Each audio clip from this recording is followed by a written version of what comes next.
vamos aproveitar essa aula para a gente caminhar um pouquinho. Nós estamos tratando sobre a escatologia e nós começamos aí a tratar sobre a volta de Jesus.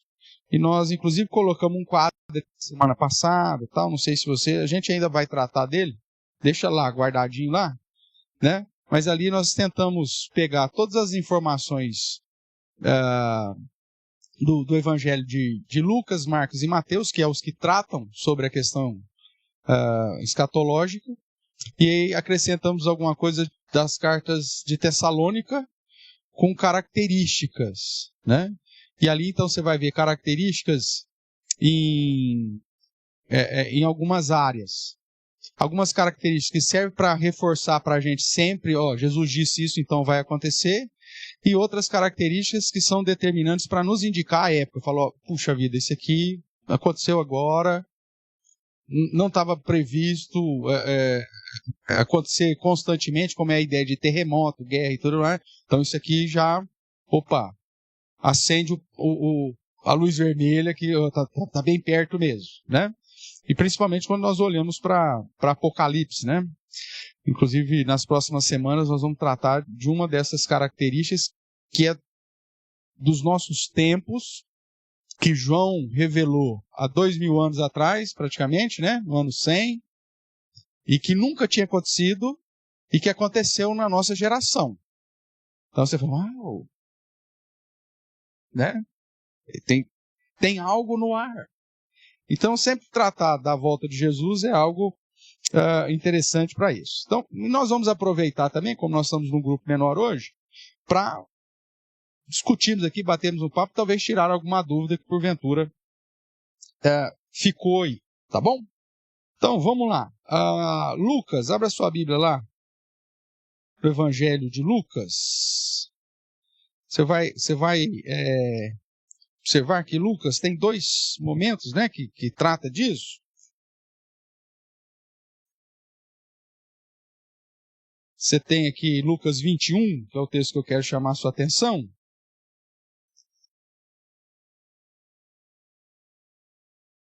E durante o registro, em alguns momentos anteriores, o próprio Cristo já faz também alusão sobre a questão do fim.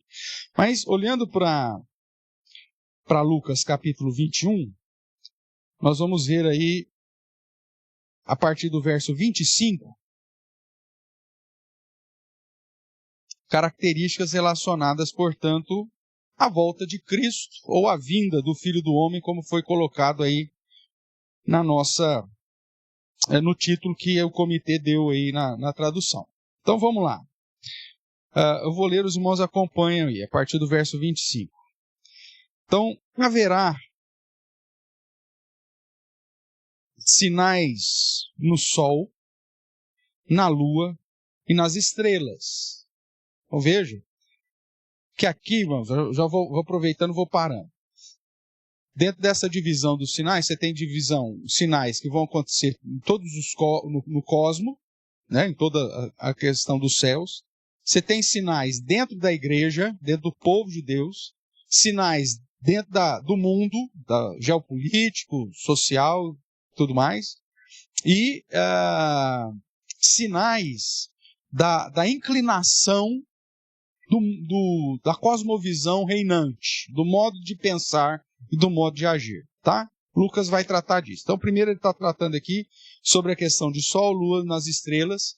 Isso é importante, porque quando você vai para Gênesis, capítulo 1, nós já fizemos esse exercício em outro momento, o próprio Deus é que estabeleceu os grandes luminares e não estabeleceu simplesmente para trazer luz durante o dia e servir de claridade à noite ou as estrelas para dar direcionamento. Mas lá em Gênesis, quando nós estudamos, né, a palavra moedim, ou moedim, no hebraico, que aponta para eventos, para compromisso, para uma agenda marcada de Deus. Lembra disso quando nós estudamos?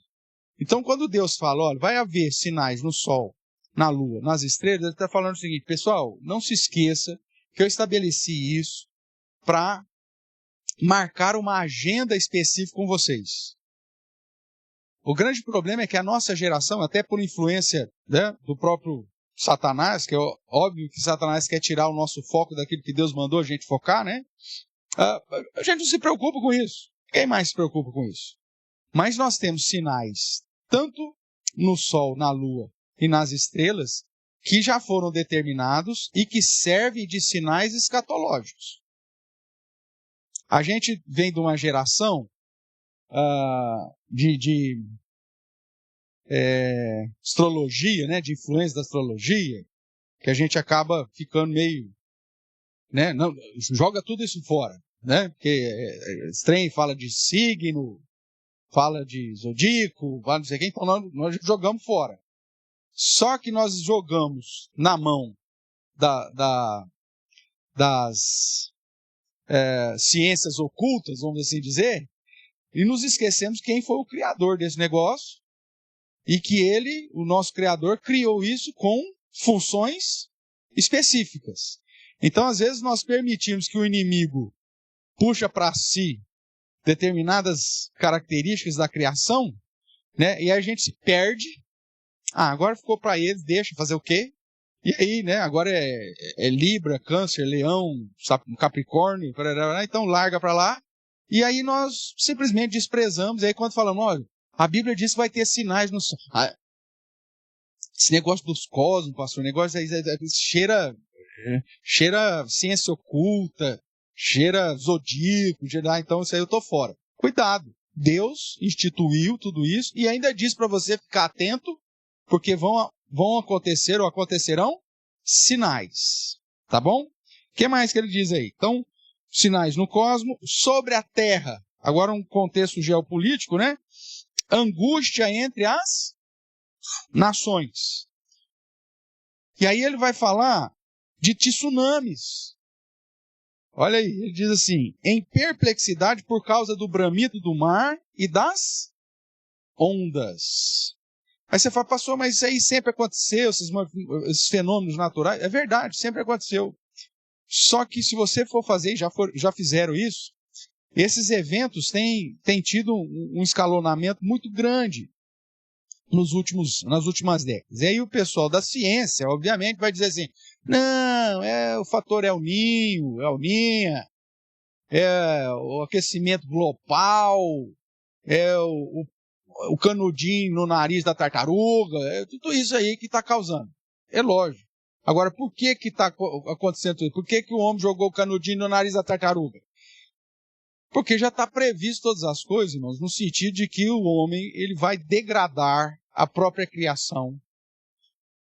E isso vai trazer as consequências naturais, mas fora essas consequências naturais já tem todo um programa, um cronograma de sinais, inclusive no mundo, né? Natural, nos fenômenos naturais e nos fenômenos geopolíticos, que nós vamos ver depois, guerra, não sei o quê, mas que apontam para a proximidade da vinda do nosso Salvador. Então nós não podemos desconsiderar nada disso.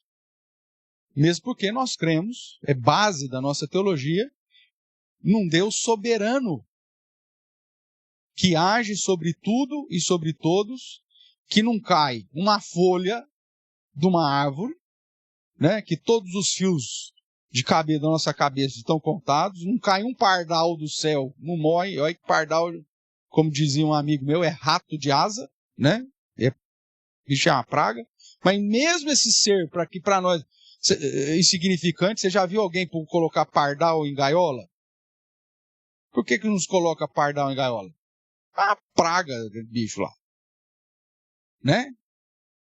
Alguém já viu o campeonato nacional de canto de pardal?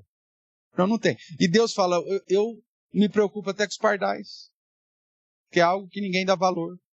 Então nós cremos nesse Deus soberano, nós não podemos negligenciar o fato de que nada, absolutamente nada acontece fora dos planos do nosso Deus. E aí nós tivemos, foi 2001, né? Eu sempre confundo aqui, aquele tsunami arrasador, né? Lá na Indonésia, parte da Índia, que foi justamente no dia 25 de dezembro, que é uma data icônica para nós. Você lembra disso? Acho que foi 2001 mesmo, né? Até hoje não se sabe exatamente o número de pessoas que morreu, de tanta gente que morreu. eu tenho uma foto de um amigo que estava lá, que foi para lá para atender como voluntário, acho que eu até contei isso para vocês, o reverendo Ricardo Gutierrez, e ele sobrevoando, então alguém tirou uma foto, não sei se a foto é dele, mas é ele que me mandou. Irmão, você olha assim, parece um monte de graveto, de tronco, de sujeira assim. Aí você vai ampliando a foto, até, sei lá, o quanto X lá, aí você vai ver que todos aqueles gravetos, parecia que é um mundo de gente. São pessoas. É algo assim, assustador, né? Então, quando diz as nações em perplexidade por causa do bramido do mar e por causa das ondas, são sinais desses fenômenos que acontecerão aí. O que mais que ele diz aí?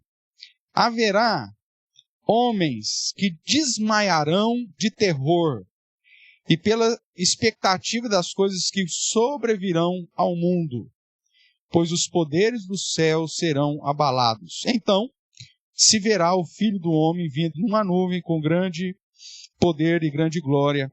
Ora, ao começar essas coisas a suceder, exultai e erguei a vossa cabeça, porque a vossa redenção se aproxima. Como eu disse, existem fenômenos que vão ser repetidos, e acontece desde sempre, mas é para reforçar o seguinte, olha, Jesus vai voltar. E existem eventos, que são aqueles que geram grande perplexidade, que além de reforçar o fato que Jesus vai voltar, está dizendo, olha, a quantidade e a extensão desses eventos mostram que não só Jesus vai voltar, mas que está próximo. Um outro detalhe que eu quero que você olhe aí no capítulo 21, voltando um pouquinho, que é o texto que fala sobre Jerusalém sitiada. Um outro contexto, né, que de sinais, refere-se obviamente ao contexto de Israel, né? A gente não pode desprezar isso também. E aí vai dizer assim, a partir do verso 20, ó. Quando, porém, vir de Jerusalém sitiada de exércitos, sabeis que está próximo a sua devastação. Isso acontece inicialmente lá no ano 70, né, quando os romanos, para sair da cidade, acabam destruindo tudo, inclusive destrói o templo, mas isso é repetido também na história depois. E aí você tem um período, irmãos, eu vou chegar aqui no verso 24, mas para que você esteja atento. Então, Jesus diz, os que estiverem na Judéia, fuge para os montes, os que estiverem dentro da cidade, retire-se, os que estiverem no campo, não entrem nela. Porque esses dias são de vingança, para que se cumpra tudo o que está escrito.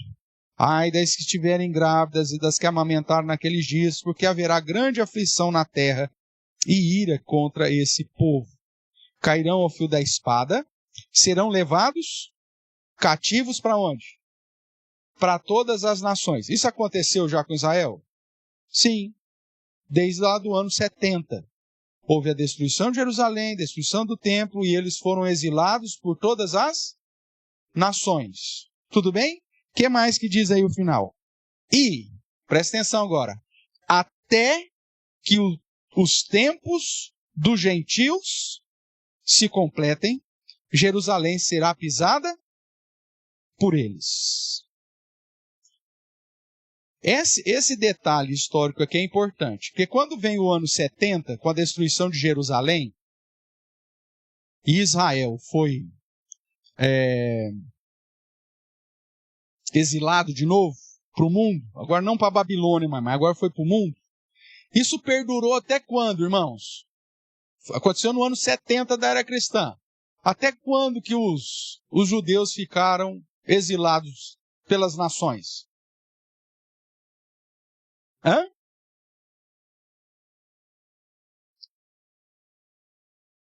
1947 foi assinada a lei que criou ou recriou o Estado de Israel. Inclusive, quem presidia a reunião na época da ONU, você sabe muito bem, né? Quem foi? Conhecimento de mundo, gente. Vamos lá, hein? Quem que era o nome do presidente da reunião que deu voto de Minerva, inclusive, aprovando a criação do Estado de Israel? A nacionalidade dele, você sabe qual que era? Brasileiro, ótimo, Edmeia. Brasileiro. E qual que era o nome do menino? Oswaldo. Oswaldo Aranha, lembra? Agora lembrou, né? Então era um brasileiro que estava presidindo e aprovou. Isso em 47. E foi aplicado em 48. Só que isso foi aprovado o ano. Mas aí você lembra que assim que aprovou, houve o que lá em Israel? Uma guerra. Chamada Guerra, né, da Independência, que eles vão chamar. Que eles tentam se posicionar como nação, só que eles perdem o controle da cidade antiga de Jerusalém, que ficou na mão da Cisjordânia ou dos Jordanos, o rei da Jordânia lá. O Egito atacou, a Jordânia atacou, tal. Eles perderam. Jerusalém, que é a velha cidade, que é a Jerusalém bíblica, ficou ainda na mão dos caras. Aí em 67, aí você tem a guerra, acho que essa que é chamada Guerra dos 6 Dias, talvez me falhe a memória aqui, que é quando todas as nações árabes resolveram, vamos acabar com essa história. Vamos dizimar esse povo judeu de novo.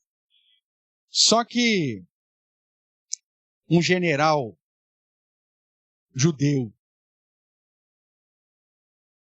chamado Moisés, eu não vou lembrar do sobrenome dele agora não, o caolho,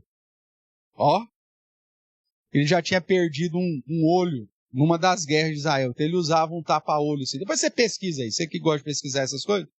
Então esse general Moisés, ele fala assim, Egito, todo mundo ali, os países árabes se organizando para atacar Israel. O que esse general faz? Ele fala assim, não vamos esperar esse povo atacar não, esse povo está falando que vai atacar, então nós já vamos, num dia antes, nós já vamos resolver esse problema. E aí ele deu essa sacada e o pessoal ainda estava, vamos ou não vamos? Vai ou não vai? Aí ele já veio com os aviões e destruiu todas as bases aéreas dos países circunvizinhos. Os caras não tinham como lançar avião. E aí eles ganham a guerra em 6 dias e retomam a cidade velha. Tudo bem? Tá. O que eu estou querendo dizer com você? O texto bíblico diz que o povo de Israel, então, vai ser espalhado pelas nações, por todas as nações, e aí tem um até no versículo 24. E até que os tempos dos gentios se completem, Jerusalém será pisada por eles. Até 67, irmãos, quem governava, quem comandava a cidade velha, Jerusalém, era os gentios, os povos não judeus. Essa é uma das características definitivas que apontam para a proximidade de Jesus. Jesus não podia voltar antes disso, porque os gentios estavam comandando Jerusalém. Tudo bem? Faz sentido para você ou não? Agora, em 67, tomou. Eles recuperaram a cidade velha de Jerusalém. Tudo bem? Então você fala, opa, versículo 24 só foi completado em 1967. Mas alguém pode dizer, peraí, pastor, ainda não é definitivo. Tudo bem, eu concordo.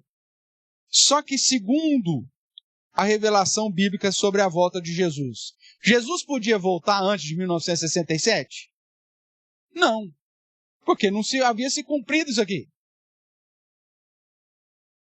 Desde o ano 70, quando o povo de Israel, o povo judeu é espalhado, e isso ali Israel vai sendo dominado pelos cristãos, depois os islâmicos, né? Como que chama lá? O Saladino, cruzadas. Vocês gostam disso, não? Então, professor de história que gosta, né? Então Saladino toma Jerusalém, aquela coisa toda. Aí em 1517. O que acontece de importante em 1517? Essa é pegadinha, hein? Não foi a Reforma Protestante. A reforma protestante é importantíssima, é lógico que é importantíssima, mas tem um evento escatológico, né, em 1517 que foi importante, que é a tomada de Israel pelo Império Otomano. Você já viu falar do Império Otomano? E o Império Otomano, irmãos, governa Jerusalém por 400 anos. De 1517 a 1900, 400 anos, 1917. E o que acontece em 1917? Você que um expert em história. Primeira Guerra Mundial, onde os ingleses, patrocinados inclusive, segundo alguns dizem, pelo movimento chamado Movimento Sionista. Já ouviu falar de Sião? O que é Sião? Aonde fica Sião? Israel, é justamente aqui, a região, Jerusalém.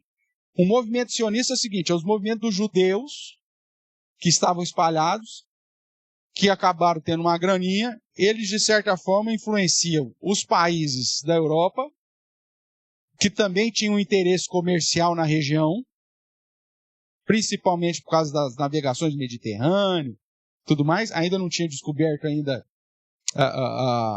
essa questão do ouro negro, né? Não tinha nada disso ainda, mas já era importante uma rota comercial. Então os ingleses derrubam o Império Otomano com a ajuda dos australianos, dos franceses, né? E até mesmo de alguns povos árabes. Todo mundo queria uma fatiazinha ali do Oriente Médio, né? Os ingleses, na verdade, deram o tombo em todo mundo, né?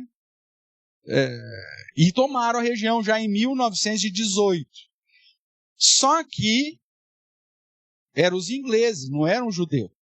Então ainda continuava com os gentios pisando ali, os gentios governando ali.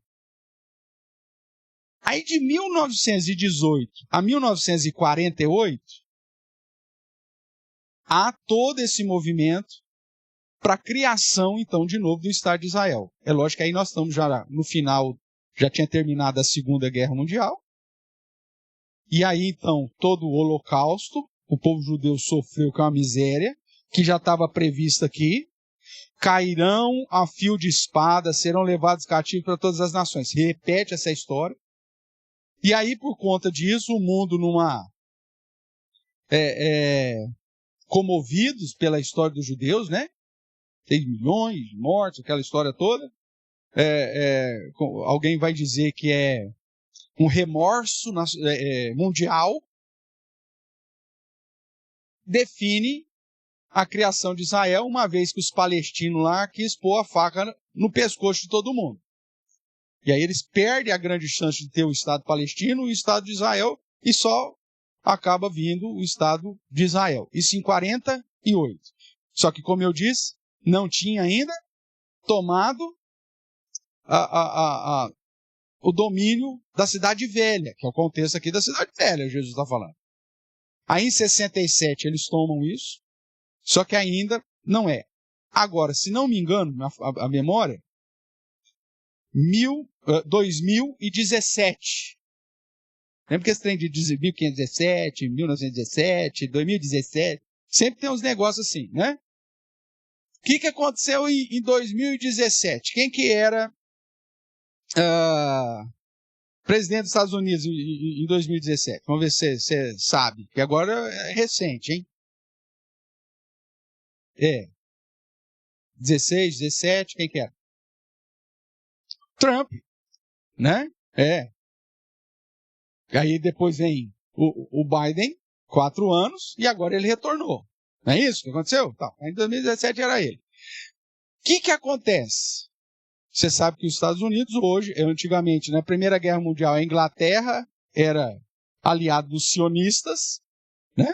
Povo de Zion, e agora os Estados Unidos faz a vez. O que eles fizeram? Em 2017, o governo de Israel declarou Jerusalém como o quê? a capital de Israel e passou a sede do governo para Jerusalém. Até então era Tel Aviv, lembra? Então, só agora, 2017, é que de fato o governo estabelecido de Israel reassume aquilo que estava sobre os pés dos gentios. Até isso, meu amigo, não podia acontecer nada. Por que Jesus está demorando? Não está demorando, ele disse. Você tem aqui nas Escrituras detalhes específicos de situações que precisam acontecer para que venha a vinda do Filho do Homem. Enquanto Jerusalém estivesse na mão dos gentios, segundo Lucas, Jesus voltaria? Não. Então não tinha que questionar nada. Nós tínhamos que falar, não, temos que esperar esse negócio acontecer. Só que qual que é a boa nova da boa nova? Porque já é uma boa nova o fato de que Cristo vai voltar. É que esse tempo aqui, que é um dos tempos que aponta para a época finalzinha, já aconteceu. Começou lá no ano 70 e nós estamos vendo isso acontecer agora.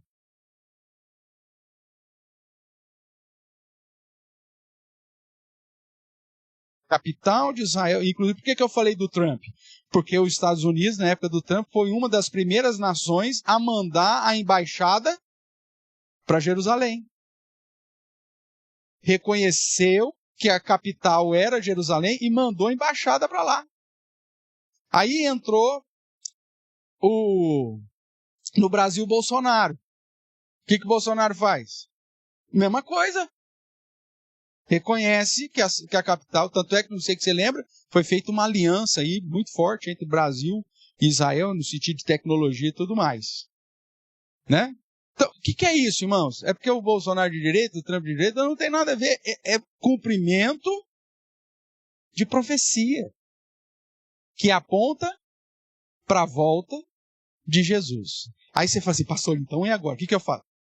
Agora, meu amigo, você erga os seus olhos e exulte, porque a sua redenção se aproxima. Agora, quando, pastor? Não, calma. Uma coisa é uma coisa, outra coisa é outra coisa. Aí quando você vai pegar outros detalhes, que está lá naquela planilha que eu dei para você estudar, que eu sei que você já está estudando assim, devorando, né? Você imprimiu, né? Como a Edmeia aqui, minha aluna número 1, né? Da escola dominical, né? Pregou lá na porta da geladeira, toda vez que fica ansiosa, que vai comer algum doce, você, oh meu Deus, olha aqui, né? Então, tá ali, nesse ano. Você não pode se esquecer de que também há um detalhe no sermão escatológico de Jesus, que ele diz que a geração que observaria a figueira florescer, essa geração não passaria. Nós sabemos, abra lá a sua Bíblia lá, marca aqui, Lucas, talvez a gente volta para cá. Mas quando você vai para Mateus, você tem o sermão escatológico, e aí no final do sermão escatológico, lá no capítulo 24, né? Você tem a primeira parábola escatológica, que é a parábola da figueira. Nós vimos que ele vai dizer assim, verso 32, tá? Aprendei, pois, a parábola da figueira. Quando já os ramos se renovam e as folhas brotam, sabei que está próximo o verão. Assim também vós, quando virdes todas essas coisas, sabeis que está próximo às portas. Ele está falando do quê? Final ainda do capítulo 24. Qual que é o título que deram aí? No verso 29. A vinda do Filho do Homem. Então está falando da vinda, da volta dele. Quando vocês virem a renovar, então, os ramos da figueira, saiba que está às portas. Tudo bem até aqui? Agora, quem que é a figueira? Figueira é Israel. quando você vai para o contexto do Antigo Testamento, a chave de interpretação para a figueira é o povo de Israel. E você tem uma passagem icônica no Novo Testamento que envolve Jesus e uma figueira.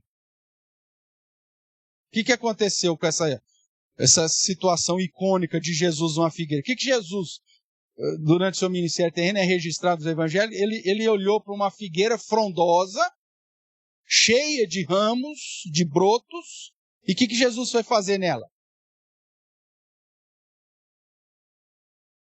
Procurar frutos, porque é a característica da figueira. Se a figueira está lá toda florida, toda cheia de folha, não sei o quê, é época de frutos. Só que ele chegou lá nessa figueira e tinha o quê?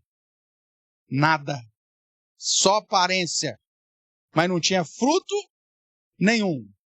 E aí o que Jesus faz com a figueira? Joga um 10, 10, 10 na raiz dela? Joga uma ureia lá? Faz xixi no pé da figueira para dar uma ureia lá e ver se produz alguma coisa? Foi isso? Não. Amaldiçoa e ela, de um dia para o outro, seca. Qual que é a aplicação mais simplista dessa situação? Jesus não tem nada de ecológico, né? E por isso que os ecologistas ficam tiririca com Jesus, porque ele secou uma figueira. Não. Tudo que Jesus fez é revelacional. O que ele está dizendo é o seguinte: o judaísmo não produziu frutos.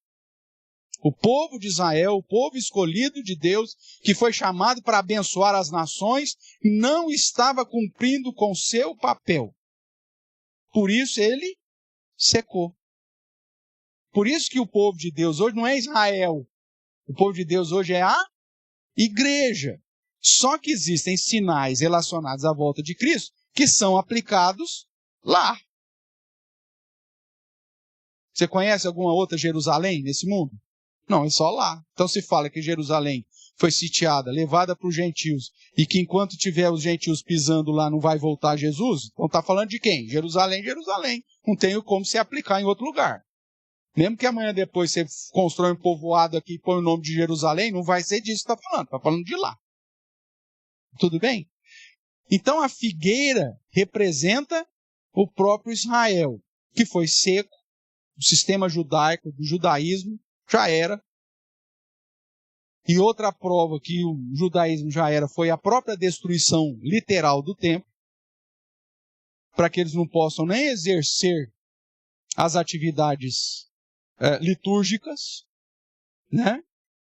Mostrando que, como Cristo mesmo revela, ele é o templo. Ele destruiu o templo e reconstruiu em 3 dias. Os primeiros discípulos entenderam isso, que ele não estava falando do templo lá, ele estava falando dele mesmo. Tá certo? E aí continuemos aqui a leitura então da figueira, uma vez que eu te identifiquei que trata de Israel, de Jerusalém. Então, verso 33. Assim também vós, quando virdes todas essas coisas, sabeis que está próximo às portas. Em verdade vos digo, presta atenção, que não passará esta geração sem que tudo isso aconteça. Que geração? A geração que vai ver o renovar dos ramos da figueira.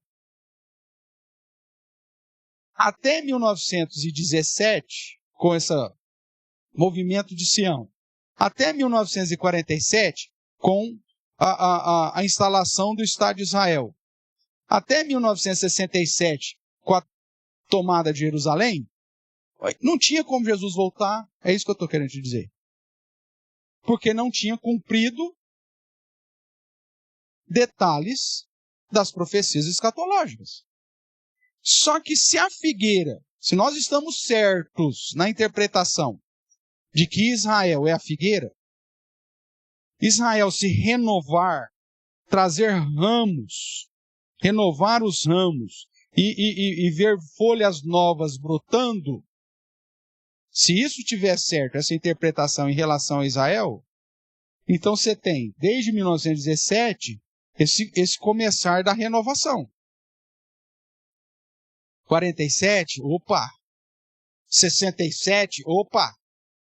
2017, com a determinação lá de Jerusalém de novo como capital oficial de Israel, opa, renovou o negócio porque cessou o governo dos gentios pisando Jerusalém. Então aqui você tem um cumprimento de algo específico. Aí diz, essa geração não passará. Vamos imaginar 2017, tudo bem? Nós que vimos o renovar da figueira, que vimos o povo de Israel reassumindo o governo de Jerusalém, que não está mais sob os pés dos gentios, porque agora quem comanda Jerusalém é o povo judeu. Aí você pode considerar, pastor, mas está lá, os muçulmanos estão lá. E alguns vão, inclusive, dizer que isso só vai acontecer definitivamente quando, no lugar onde está a mesquita lá, que era o templo, ela for destruída e for reconstruído o templo. Alguns vão chegar nessa, principalmente os dispensacionalistas vão chegar nessa conclusão.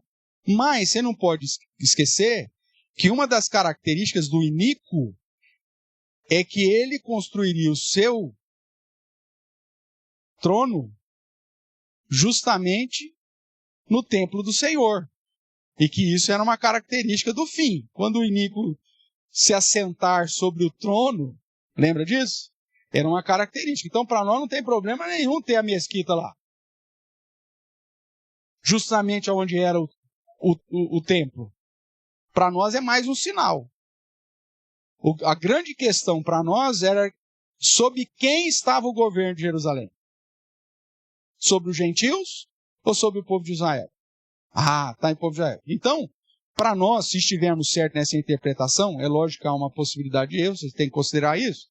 Mas se estivermos certos nessa caminhada que eu estou te apresentando aqui, desde 2017 nós começamos aquilo que teologicamente nós chamamos da última geração. Porque essa geração não passará. Agora, pastor, então qual que é o tempo de uma geração? E aí que nós temos outro problema. Porque, biblicamente falando, você tem desde Noé, Deus determinando que uma geração é de quantos anos? Lá em Noé foi falado, ó, ficou destinado que o homem vai viver no máximo até 120 anos. Porque antes de Deus determinar isso, o homem vivia muito tempo, 900 anos, 600 anos, 500, lembra disso? Só que aí depois do dilúvio, Deus determina que, depois de Noé, que o limite dos dias dos homens seria 120 anos. Então, isso é uma geração. Quando você vai para o Salmo 90, você pode usar o Salmo 90, porque o Salmo 90 é um salmo que trata da questão escatológica também. Um dia para o Senhor com 1000 anos, aquela coisa toda. Lá ele diz que uma geração é 70 anos, havendo vigor 80. Você tem. Aí você tem o fato da aplicação escatológica de Deus sobre Israel quando do exílio babilônico. Ele falou, vocês vão ficar uma geração exilado. Deus usa isso. E quanto foi o tempo desse exílio? Quantos anos Israel ficou exilado da Babilônia? 70 anos. Só que você tem também um outro detalhe, não vou me lembrar agora de cabeça onde fala, que apresenta a possibilidade de uma geração 40 anos.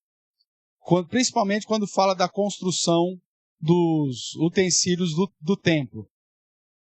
Por exemplo, a cortina, que a gente chama de véu, que de véu não tinha nada, porque era a grossura de um palmo assim, fechado, lá que dividia o Santo dos Santos, né, no templo, se demorava uma geração para ser construída. Alguns historiadores vão dizer que era no mínimo 40 anos. E para um contexto da época, todo mundo morria novo, tinha gente que nascia, né? Começava a ajudar a família a costurar, não sei o que, morria e não via o trem acabado. Porque demorava. Então você tem a possibilidade de 40 anos, você tem a possibilidade de 70 anos, você tem a possibilidade de 80 anos, e você tem a possibilidade de 120 anos. Pastor, qual que é a geração? Não sei.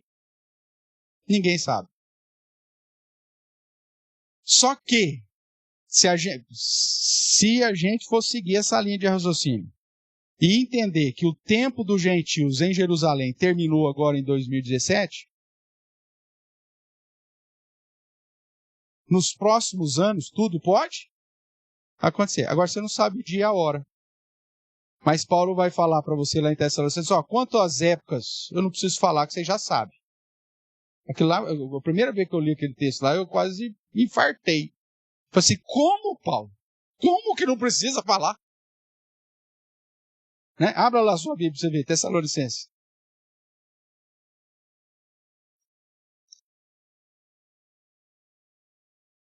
Deixa eu ver aqui o que ele fala, tanto na primeira como na segunda. Deixa eu lembrar aqui onde está o texto aqui.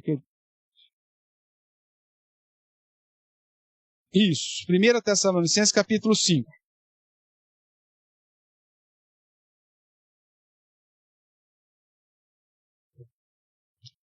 Ele já tinha falado sobre a situação dos mortos, a vinda do Senhor no final do capítulo 4, que ele dá detalhes lá dos eventos, né, que a gente já estudou. Primeiro tem que tocar trombeta, Jesus vem, ressurreição, transformação, julgamento e arrebatamento. E aí no capítulo 5 ele vai dizer, irmãos, relativamente aos tempos e às épocas, essa expressão sempre acontece, você vai ver lá em Atos também usando isso, tempos e épocas, se não me engano aqui é o Cronos e Kairos, porque dentro da ideia do grego você tem essa distinção de tempo, de marcação de tempo. Ele fala, quanto aos tempos e às épocas, não há necessidade que eu vos escreva. Uai, não dá vontade de você pegar ele pelo pescoço? Como que não há necessidade que você me diga? Se você sabe, meu amigo, escreve.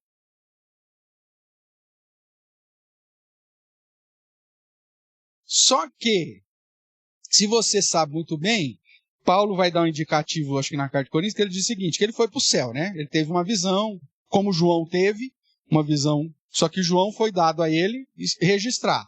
Para Paulo, ele teve a experiência, subiu lá, ele fala, eu não sei se espírito, lembra disso? Aquele jogo lá? Só que ele fala assim, só que não me foi dada autorização para contar nada. Então ele sabia, mas não podia contar. Mas ele dá uns flashzinhos assim de vez em quando. No caso de João foi diferente. João veio e falou, não, escreve o que viste. Com uma exceção. Os 7 trovões, que nós estudamos inclusive recentemente. Ele falou assim, eu vi os 7 trovões, comecei a escrever. Aí alguém falou assim, não, isso aí você não escreve não. Isso aí não é para você escrever. E aí, então, ele registra que ele ouviu os 7 trovões, que ele sabe o que é os 7 trovões, e que não deixaram ele escrever os 7 trovões. Fazer o quê? Agora não tem como você comprar briga com Jesus, que estava revelando lá, então não quis, tudo bem. Deuteronômio 29, que foi revelado pertence a nós, o que não foi revelado pertence ao Senhor, ponto, acabou, não tem choro nem vela. Tá bom? Mas Paulo sabia. Só que aí ele dá um flashzinho. Ele não conta, mas ele dá um flashzinho. Ele diz assim, então relativamente ao tempo, não há necessidade que eu vos escreva. Pois vós mesmos estáis inteirados com precisão. E aí ele diz, de que o dia do Senhor vem como um ladrão de noite. Essa é uma expressão dúbia. Porque quando ele diz que Jesus vem como um ladrão de noite, ele está falando da perspectiva inesperada. Ninguém espera o ladrão. Se alguém chega assim para dormir, eu já vou dormir um pouco mais cedo porque vai vir um ladrão aí às 3 da madrugada. Você faz isso? Não, ninguém sabe que hora que o ladrão vem.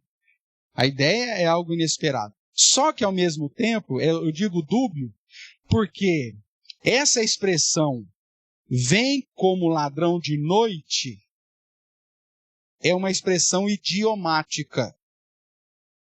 O que é uma expressão idiomática? Que faz sentido dentro do idioma materno de quem está escrevendo. Já fiz isso em outros momentos, só vou relembrar aqui com você. Então, vamos dizer assim, hoje pela manhã, pedimos para o diácono Igor nos auxiliar aqui com o retorno aqui da tela lá que foi fixada aí recentemente pelos outros diáconos. Aí o Igor foi lá, junto com o Juninho, o Igor já estava sozinho, então, conseguiu montar um negócio. Eu falei assim, o Igor é um Pelé das questões aí de computação. O que eu estou falando? É uma expressão idiomática. Eu estou falando que ele é ruim pra caramba nessa área? Não, quando eu uso essa expressão idiomática dizendo que ele é o Pelé de alguma coisa, eu estou dizendo que ele é muito bom. Agora, Pelé morreu recentemente. Imagina daqui 100 anos, você indo lá para Conchinchina, sei lá para que país você vai? Para Malásia. Ninguém nem lembra, não é um país que tem tradição de futebol, que ninguém nunca conheceu, já morreu já mais de 100 anos. Ninguém nem vai lembrar mais desse negócio, com exceção da gente, né? Que até vai sempre estar falando.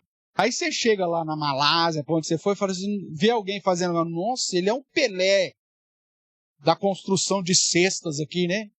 O cara vai falar assim, o que esse xarope está falando? Vai fazer algum sentido para eles? Não vai, porque não está dentro do contexto cultural e idiomático deles. Tudo bem aqui? Então são expressões que só faz sentido para a nossa cultura. Né? A gente... o fulano briga igual gato e cachorro. Então isso aí é geral. Mas quando você fala assim, isso aí é igual Brasil e Argentina. Para nós faz sentido. Dependendo do contexto, você fala, fulano, isso aí é igual Brasil e Argentina. O cara vai falar o quê? É coladinho, pertinho, faz fronteira. Ele só vai entender se ele estiver inserido no contexto cultural. Voltando para aqui, quando Paulo diz, pois mesmo vós mesmos estáis inteirados com precisão de que o dia do Senhor vem como ladrão de noite, não é simplesmente uma ideia de algo inesperado, mas é uma expressão idiomática que no contexto do Israel, da tradição do povo de Israel antigo, referia-se, irmãos, a uma festa judaica, que é a festa que também é conhecida como a festa do ladrão que vem de noite. E você sabe que festa que é essa? Nós já estudamos isso. Vamos relembrar as festas judaicas aqui rapidamente? Páscoa, pães asmos, primícias. Pentecostes, trombetas, expiação, tabernáculos. Todas as outras festas caem nos dias que Deus estabeleceu lá, que vai mudando, porque ele estabeleceu o solstício de inverno, o solstício de verão, o equinócio disso, o equinócio daquilo, porque ele construiu todos os cosmos. Então, para identificar o calendário judaico, o cara tem que esperar o equinócio, né, para eles lá, o equinócio, hora do dia igual a hora da noite, aí espera-se a lua nova, é o primeiro dia do ano. Por isso que carnaval muda, né? Páscoa muda. Porque o carnaval, na verdade, ele obedece o calendário judaico. Não sei se você sabe disso. Porque, na verdade, a Páscoa muda por causa do calendário judaico. E aí você tem, antes da Páscoa, Quaresma, dentro da cultura católica. Lembra disso? E a Quaresma começa com a quarta-feira de cinza, que é o dia depois do carnaval. Então muda-se a Páscoa, porque a Páscoa vai mudar, porque depende do calendário judaico, o equinócio lá, quando começa na lua nova. E aí você tem na data da Páscoa, você joga 40 dias de como que chama, que eu falei aqui agora? Estou ficando velho também, você viu, né? Da Quaresma, 40 dias de Quaresma. Aí você tem a quarta-feira de cinza, e aí você determina, então, o carnaval. Por isso que muda. Não tem um tantã lá que fica assim, esse ano eu vou jogar para março. Não, esse ano vai ser em fevereiro. Não, quem determina isso é a data da Páscoa, que Deus estabeleceu quando criou o cosmos. Porque para saber o dia da Páscoa, é o 14º para o 15º dia, depois do equinócio e depois da lua nova. Porque você tem o equinócio, não é simplesmente o equinócio. Hoje deu 12 horas de dia, 12 horas de noite. Opa, é o dia certinho, de horas de dia e de horas de noite igualzinho. Só que lua que tá? Tá na minguante. Não tem problema então. Você tem que esperar a lua nova. Isso pode passar 1 semana, 2 semanas, 3 semanas, 4 semanas. Aí vem a lua nova. Opa, começou. Agora começou o primeiro dia do ano do calendário judaico. E aí você conta 14 dias, você determinou a Páscoa. Tudo bem até aqui? Tranquilo. Então, o fato deles terem determinado isso, você tem então as festas judaicas. A única festa, presta atenção aqui agora, a única festa que cai na lua nova, qual festa que é?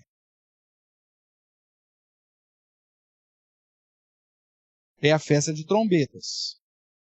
É a única.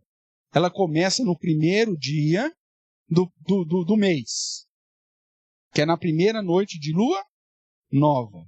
Por isso que no Israel é chamada a festa do Rosh Hashanah. Rosh é cabeça. Então é cabeça de ano. Por isso que o calendário civil começa no dia das trombetas.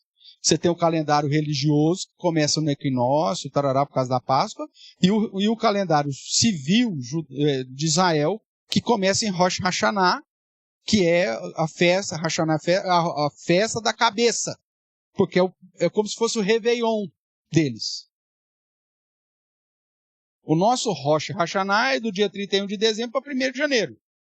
Usando aqui para você entender. Para eles, é no 7º mês, no primeiro dia do mês, que é a das trombetas. Agora você conhece a lua nova? Qual que é a lua nova? É a lua mais bonita que aparece no céu? Não. É a lua mais escura de todas, porque é só um filetinho. Dentro da tradição judaica é chamada da festa do abrir e fechar de olhos, porque a lua parece um olhinho fechado. E é conhecida como a festa do ladrão da noite. Por quê? O que estabelece o início da festa, você lembra que o dia judaico começa ao pôr do sol. Tudo bem? Então, na visão judaica, a nossa escola dominical não é dominical. Ou melhor, é dominical, mas esse domingo começou que horas? 6 da tarde de sábado. Então, o nosso culto dominical já não é culto dominical. Nós estamos fazendo culto de segunda-feira. Porque domingo à noite, para nós é domingo à noite. Mas para o judeu, pôs o sol, já é segunda-feira. Tudo bem aqui? Então, o que acontece? Para saber o início do primeiro dia do ano, que é no pôr do sol, o que os atalaias tinham que fazer? Os atalaias do templo. Tem que ficar olhando para o pôr do sol e olhando para o céu. Na hora que aparecesse a lua nova, iniciava a festa. Hoje você tem os aplicativos que diz a hora que o sol se põe e a hora que a lua aparece. Não tem? Tem. Mas imagina isso há 5.000 anos atrás, na época de Moisés. Alguém fala assim, olha no aplicativo aí, tinha isso? Não, não tinha. Tinha que ser no coisa. E a lua aparecia, meu amigo, sem você perceber. Eu brinco que é a fervura do leite. Você fica ali, ó. Você piscou, o leite derramou. E é assim que acontecia. Tanto que agora, o Israel moderno, eles comemoram 2 datas da festa de trombeta. Porque sempre alguém perdia a lua. E porque a primeira trombeta, são 100 trombetas que você tem que tocar no dia das trombetas. A primeira trombeta tem que ser no momento que a lua nova aparece. Como é um negócio que pega de desprevenido, era chamado da festa do ladrão que vem de noite. Porque está esperando a lua vem que hora? de noite. Então, é uma expressão idiomática, que para nós não faz sentido, mesmo porque o protestantismo, ele vem do catolicismo, que já havia dado uma bicuda no judaísmo já há praticamente 1.400 anos. Ou meio de 300, 1.200 anos. O catolicismo ele se distancia tanto do judaísmo, da tradição judaica, que ele perdeu essas expressões da tradição, essas expressões idiomáticas. O protestantismo vem do catolicismo, que já tinha dado a bicuda na tradição judaica, e aí a gente ficou perdido. Então, para nós, esse sentido aqui, o ladrão que vem de noite, é só para falar, ó, é algo inesperado. Só que não faz sentido Paulo dizer que não precisa escrever sobre isso, e que os primeiros destinatários, cuja maioria era tudo judeu, já estava inteirado com precisão sobre o dia. Só se Paulo fosse muito doidão. Na verdade, ele usa uma expressão que para nós é dúbia, aponta para a questão inesperada, mas também faz sentido para o judeu que leu isso aqui lá no primeiro século. Paulo está falando que é da festa. Jesus vai voltar próximo da festa das trombetas, que também é chamado da festa do Messias, pela tradição judaica, não estou falando de cristão, estou falando de judaísmo, e é chamada a festa do noivo, porque geralmente o noivo vai raptar, vai arrebatar a noiva na semana da lua nova, porque é a mais escura que tem. Isso é tradição judaica. Nós perdemos. Mas você não se esqueça que Jesus se encarnou judeu. Os seus apóstolos eram todos judeus. A igreja nasceu dentro de um contexto de tradição judaica. Eu não posso desprezar as expressões idiomáticas desse povo, que foram os escritores do primeiro século. Mesmo que escrevendo em grego, estavam todos sob a influência do hebraico e da tradição judaica. Então, seguindo essa linha, alguns têm defendido a ideia de que é possível saber o tempo e a época. Você não sabe o dia e a hora. Mas é possível saber o tempo e a época, que é o que Paulo está dizendo. Quanto ao tempo e a época, eu não preciso de dizer, você já sabe com precisão. Nós, gentios, não faz sentido nenhum. Mas para o judeu, entendi, eu sei. E ficou perdido esse negócio aqui. Por que nós afirmamos isso e tem gente defendendo isso de uma maneira mais clara? Porque quando você pega as festas judaicas, ou os moedim lá que nós falamos, esses compromissos, Jesus ele morre na Páscoa, ele é sepultado em pães asmos, ele ressuscita nas primícias, o Espírito Santo é derramado em Pentecostes. Aí vem o período do verão no calendário, que não tem festa nenhuma, que é aquilo que nós estamos vivendo. E aí vai começar o outono, no primeiro dia já tem a festa das trombetas, que aponta, Jesus fala, o texto bíblico fala que Jesus vai voltar no toque da última trombeta, ao tocar da última trombeta. Quando fala de trombeta, está falando de que festa, meu Deus do céu? Da festa das trombetas. Que vem como ladrão da noite, que era o nome da tradição da festa. No piscar de olhos, que era o nome da própria festa. Que virá como noivo arrebatar a sua noiva. Aponta para quê? Tudo expressões idiomáticas, que aponta para a festa das trombetas. Então nós temos a época, nós temos o tempo. Só que tem que acontecer tudo aquilo que nós já mencionamos e que nós estamos vendo, a geração está vendo acontecer detalhes que até então não tinha. Jerusalém, por exemplo, reassumiu o governo, Israel reassumiu o governo de Jerusalém, que estava sobre os pés dos gentios, que agora não está mais. Agora, pastor, quando que vai ser isso aí? Não sei, pode demorar uma geração. De até 120 anos. Então o senhor está marcando uma data. Daqui 127 anos, eu não sei Porque você pode considerar 47 com a formação de Israel, 67 com a primeira tomada de Jerusalém, ou 2017 com a declaração oficial de que Jerusalém é a capital. Você pode pegar qualquer dessas duas. Se a gente for considerar 47 e por 120 anos, tá às portas. Se você for considerar 47 e por 80 anos, que é 70 anos, havendo vigor que você quer, é 2027, meu amigo. Só que hoje nós temos detalhes de que não havia sido cumprido e que hoje já foi cumprido. E diz que essa geração não passará. Então o que eu quero chamar para você, não estamos marcando data aqui.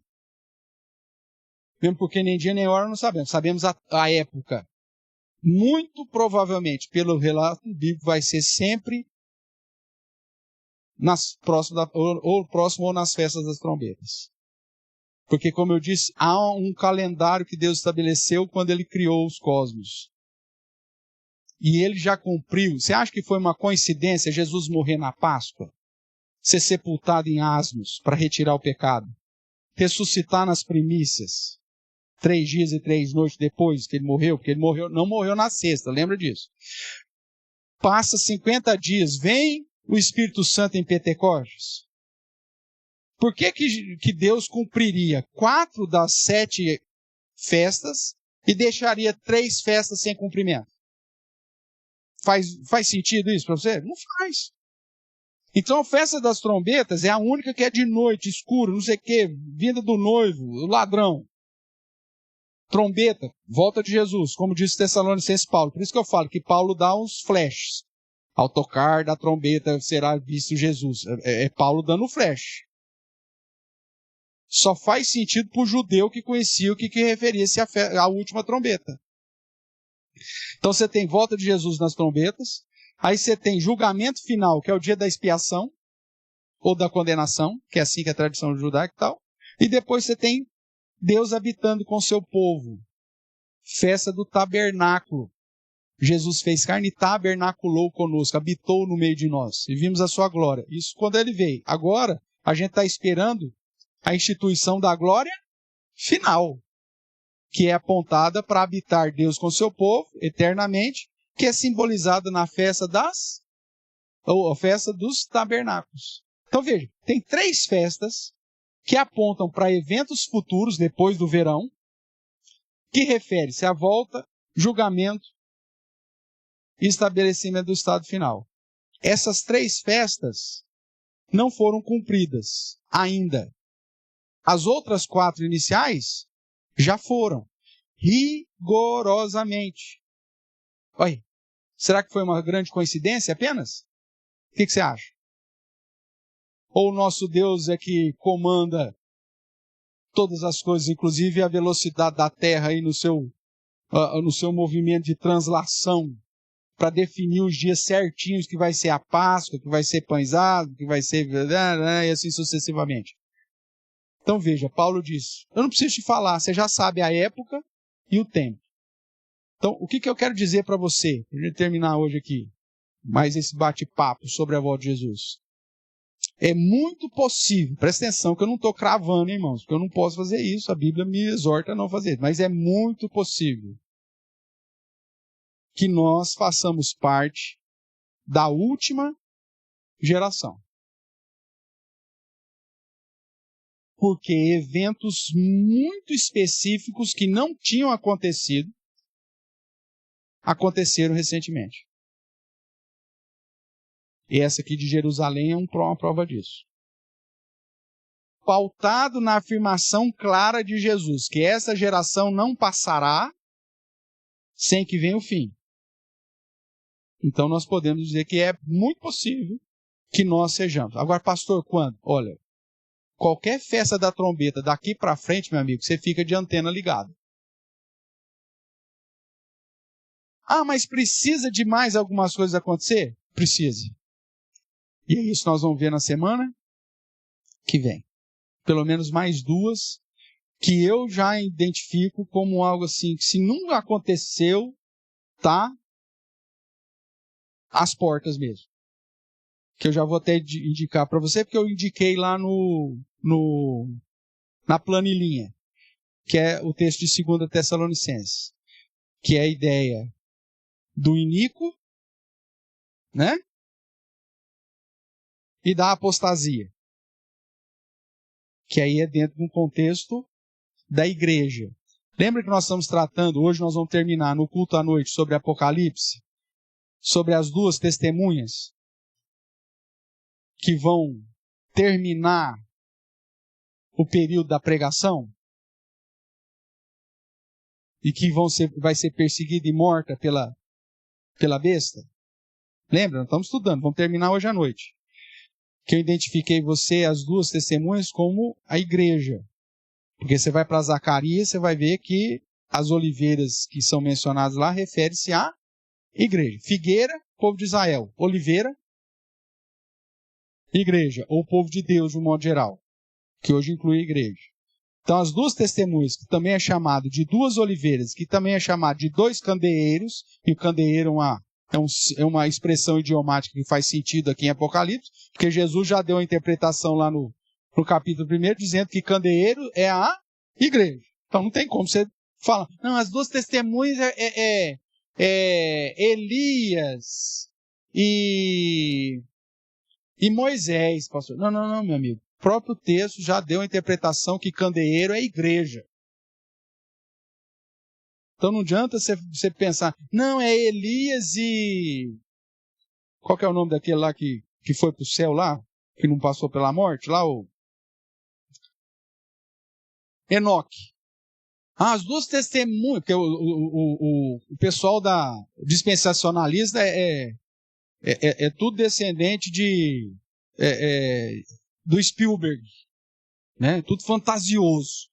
Então, na cabeça deles, Enoque e Elias, que nunca morreram, vão voltar, e aí vão pregar, literalmente, 1260 dias, e aí eles vão matar Elias, que já que ele não passou pela morte, vai ter que ter o gostinho. Aí vai matar Elias e Enoque, e aí eles vão ficar literalmente 3 dias e meio, o corpo dele na praça lá de Sodoma, que é Jerusalém, e aí depois então vem o arrebatamento. Meu amigo, se aparecer Elias e Enoque vindo do céu, para pregar, aí como que você vai? Ninguém vai perceber um negócio desse? É lógico que vai. Não é isso. Porque ali o texto de Apocalipse já diz claramente que as duas testemunhas são os dois candeeiros. Os 2 candeeiros é a igreja. Na função de que ele exerce. Qual que é a função que Deus deu para a igreja? Ele nos constituiu o quê? Reino e sacerdotes. Então a gente exerce a função de embaixador de Cristo e de sacerdote em Cristo. Então, 2 testemunhas simplesmente para dizer que a igreja está exercendo a sua função de representante do reino que já foi inaugurado, porque só tem embaixador de reino inaugurado, não existe embaixador de um reino que ainda virá. Isso é ilógico, né? Como os caras falam, mas é ilógico. Eu até brinco, vai lá no Itamaraty, lá, eu vim protocolar um pedido para fazer a embaixada do meu país. Seu pai, qual país? Não existe ainda. Mas eu já sou embaixador, então eu vim aqui protocolar aí o pedido de um terreno para construir a embaixada. O que os caras vão fazer? Claro, tá aqui, escolha. Vai fazer assim que você? Vai fazer xarope, nem reino tem. Como que você é embaixador? Para instituir alguém embaixador, você precisa primeiro ter o reino. É o que aconteceu. Jesus já estabeleceu o reino, por isso que ele te chama de embaixador de Cristo. Então você exerce a função de representante do reino e, ao mesmo tempo, liturgicamente, a adoração a Deus. É as 2 testemunhas. Enquanto tiver o tempo que nós estamos pregando aqui, está acontecendo? Ótimo. Mas o texto diz que vai haver um momento que nós vamos cessar de pregar. E que as pessoas vão se alegrar por isso. A mensagem da igreja não vai fazer mais diferença nenhuma no mundo. Nós vamos estar presentes no mundo, mas como se fossem cadáveres, mortos, sem fala. E eu te pergunto, houve um tempo que a igreja determinava as coisas desse mundo, irmãos? Houve um tempo que a igreja falava. E o mundo ouvia. Desde o iluminismo, isso acabou. Estamos presentes, mas como cadáveres. O que você fala não tem mais voz, ninguém escuta. Para mim, esse é um dos indicativos da chegada do fim, que muita gente aponta ainda para o futuro. Ah, não aconteceu não, pastor. Da igreja, das testemunhas morrer. A igreja está aí, firme e forte militando. Lembra, são símbolos, não é literal. Não é que vai morrer, não vai ter a igreja, nenhum crente mais na face da terra. Não. Vai estar presente mesmo, porque ninguém sepultou os cadáveres. O corpo está ali, presente. A única diferença é que antes eles profetizavam e atormentavam o povo, os ímpios, o povo da terra, com a pregação, e agora se tormenta mais ninguém. A exortação dentro do meu ministério profético aqui já não atormenta nem mais os crentes. A gente fala, os caras... E olha que às vezes eu uso expressões aqui que até o diabo duvida que eu uso aqui. Porque Deus não duvida de nada, né? Ele sabe de tudo. Aí o diabo, nossa, não acredito que ele falou um negócio desse. Para ver se o trem acorda e não vai, não desperta. É cadáver mesmo. Está presente, é crente, salvo em Cristo, aleluia, louvado seja Deus, mas está morto, não vai. Então, para mim, Everton Mateus, como teólogo, e para mim eu já entendo que a igreja perdeu a voz, não atormenta mais os ímpios. E isso é característica dos fins dos tempos. O que se espera agora é só ouvir a voz do céu, que na verdade é Jesus voltar, ressurreição, parará, tem a sequência, mas a ideia é subir para cá. Não tem mais o que fazer. Então, irmãos, nós estamos muito perto. Mais perto do que qualquer outra geração já esteve. Porque alguns eventos específicos estão acontecendo na nossa geração. Então, se apegue a Deus cada vez mais, continue servindo ao Senhor para que quando Ele chegar te pegue operoso na obra, fiel, obediente, porque o negócio está chegando. Mas na semana que vem a gente trata desses outros dois detalhes que eu falei que ainda muita gente diz que não aconteceu, mas que para mim já a figura do iníquo já está revelada já há muito tempo, e a figura que é aquele que assentaria no santuário de Deus, para mim está claro, e semana que vem eu compartilho então com você. Tudo bem? Alguma pergunta aqui sobre aquilo que nós mencionamos hoje? Lucas?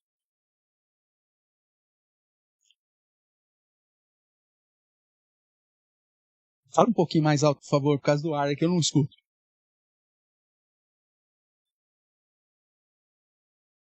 Os avivalistas.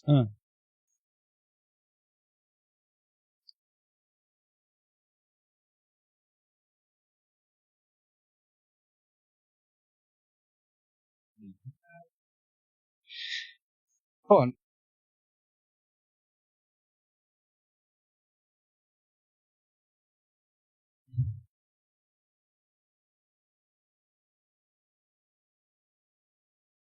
que é característica do fim. Tá. A pergunta do aspirante Lucas é o seguinte: por que os avivalistas, vendo tanta gente se converter naquele período, né, pregavam inclusive dizendo ao fim está perto? Se uma das características do fim é justamente a apostasia. Primeiro porque a maioria dos avivalistas eles tinham uma perspectiva pós-milenista, que é uma das escolas que nós vamos estudar daqui a pouco. Mas qual que era basicamente a visão pré e pós? É sempre, a figura, para facilitar, é o arrebatamento. Aqueles que creem que Cristo, que o arrebatamento vem antes da volta definitiva de Cristo, é pré. E quem acredita que o reino vem e que o arrebatamento é depois da vinda do reino, é pós. De certa forma, nós somos pós, dentro dessa figura de linguagem. Então, quando vai vir o reino de Cristo? O arrebatamento é antes do reino de Cristo. Pré. O arrebatamento é depois da vinda do reino de Cristo. Pós. A maioria dos avivalistas é pós.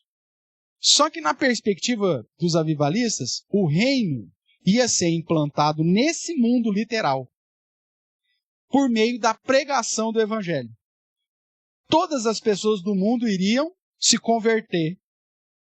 E aí eles focam apenas um detalhe das informações escatológicas, que é, esse evangelho será pregado em todas as nações. Aí virá o fim.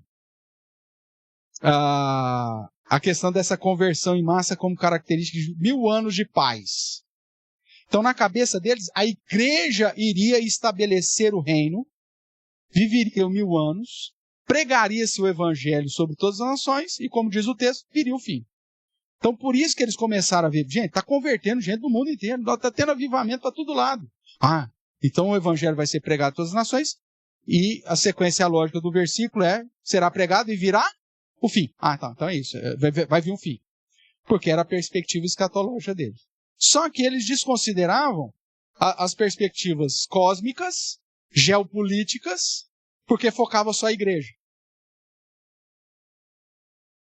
E todas as expressões e profecias escatológicas, ela leva em consideração questão natural, sinais, terremotos, bramido do mar, pererei papapá. A questão cósmica, sinal na lua, no sol, nas estrelas, a questão de Israel, a questão da igreja, apostasia, falsos mestres, ipiri, pororó, né? E as questões geopolíticas, nação contra nação, o aparecimento disso, o aparecimento daquilo. No caso dos avivalistas, eles focavam somente um detalhe desses vários. E porque eles focaram só no negócio, e começou a ver as coisas acontecendo só dentro daquele microscópio dele ali, que estava focando a pregação do evangelho, a obra missionária e o crescimento do evangelho, vai chegar, é agora, é o fim. Não tem outra coisa para acontecer. Só que desprezar a questão geopolítica. Israel ainda estava sob domínio dos gentios. É uma questão que a Bíblia deixa claro, que só vai voltar depois que não for mais. E que lá no ano 1700, Israel estava ainda disperso pelas nações. Mas eles desprezaram totalmente? Não, porque eles consideravam que esse Israel que está falando é a igreja. E está certo. Porque hoje o Israel de Deus é a igreja. Mas, ao mesmo tempo, não despreza um ponto específico, que é a questão de Jerusalém sitiada e sob domínio dos gentios. É um negócio muito específico. Não tem como se aplicar isso, ou a figueira, quando se trata da figueira, aplicar isso para a igreja. Porque a figueira é uma interpretação única, exclusivamente para o povo judeu, para o povo de Israel. Então, faltou eles abrir um pouquinho mais a lâmina que eles estavam observando. Eles focaram só na questão da igreja do evangelho. Vai vir um fim. Por isso que eles pregaram tanto sobre a volta de Cristo. Só que se eles abrissem um pouquinho o microscópio, a lâmina ia apresentar umas outras realidades ali, que eles não observaram. E que hoje nós podemos observar, porque já aprendemos com os erros, né? Então nós vamos, o cara focou só isso. Ou a mesma coisa eu olhar e focar só Israel, ou só Jerusalém, e esquecer a igreja, o que está acontecendo com a igreja. Esquecer o que está acontecendo com o avanço do evangelho. Né? Então eu preciso olhar o quadro geral. Então por isso que houve essa questão, e durante toda a história. Né? Tem gente esperando a volta de Jesus desde os dias apostólicos. Principalmente no período que foi escrito o Novo Testamento, que a grande maioria foi escrito antes da destruição de Jerusalém. Então eles achavam que Jesus vai voltar. Nós vimos ele até pouco tempo atrás aí, estava aí com a gente. Então todas as gerações acabam ficando com essa expectativa. E eu acho que até a expectativa é complicada, porque a expectativa faz você desprezar alguns outros detalhes. Então na história você vai vendo isso. Só que hoje nós temos condições, irmãos, de pegar o quadro completo. Isso foi cumprido? Foi. Isso foi cumprido? Foi. Isso aconteceu? Aconteceu. Isso aqui foi. Isso aqui foi. Isso aqui foi. Opa! E aí nós estamos aí, nada, com só um quadrante desse quadro completo que ainda está em dúvida. Mas que alguém já diz, olha, isso aqui está caminhando e fechou aqui, o checklist terminou com esse quadrante, pronto, Jesus volta. E é o que nós estamos muito provavelmente vivendo agora. Tudo bem? Mais alguma pergunta, irmãos? Vamos lá, Aguinaldo. Eu acho demasiado. O foco não é mais Israel, obviamente. O foco é a igreja. Só que existem detalhes e promessas específicas para Jerusalém, para o povo de Israel? Existe. Então, eu vou ficar atento aos detalhes geopolíticos. Características geopolíticas da vinda do fim. Agora, questões espirituais é a igreja. Não vai ter questões espirituais no povo de Israel, mesmo porque o povo de Israel está esperando o Messias dele ainda, eles nem creem em Cristo. Só que tem representantes judeus convertidos, cristãos, messiânicos, que creem em Cristo, creem. Só que a visão escatológica da maioria dos judeus messiânicos é do estabelecimento do reino caído de Davi, literal. Eles estão esperando Jesus voltar para restaurar o reinado lá em Israel. E essa é a falha dos judeus messiânicos, porque o foco dele é estar no umbigão dele. Israel é o centro do mundo, então tem que... Não, já aconteceu. Tiago já disse isso lá em Atos 15. E o exemplo de que o tabernáculo caído de Davi foi restabelecido é o fato de gentios se converterem a Cristo. E de Jesus, como a pedrinha que derrubou todos os impérios, crescer de tal forma, virar uma montanha e fazer sombra sobre todas as nações. Então Tiago já diz, isso já aconteceu. Então não tem que esperar um reino terreno. Então essa é a falha dos judeus messiânicos. Eles acreditam em Jesus, Jesus é o Salvador, ele é o Messias prometido, só que na escatologia eles esperam que Jesus volte para restaurar Israel como nação e centro do mundo político. Não, isso aí Cristo já fez, já deixou claro, o meu reino não é visível, o meu reino está dentro de você, né? E já foi estabelecido. E agora o cumprimento é o avanço da pregação do Evangelho. Então aí o foco passa a ser a igreja. Quem que é o Israel de Deus hoje? A igreja. Mas o Israel que foi estabelecido? Nos sinais geopolíticos, a gente olha para isso. Agora, não os sinais eclesiásticos, que refere-se à igreja, não, isso aí você não aplica a Israel. Isso aplica na igreja. Então, por isso que eu citei aqui 5, 6 pontos que eu tenho que estar focado. Questão cósmica, questão de fenômenos naturais, questões geopolíticas, questões eclesiásticas e questões de Israel, como Jerusalém. Se eu foco só uma, eu erro. Eu tenho que olhar para tudo. Tudo bem?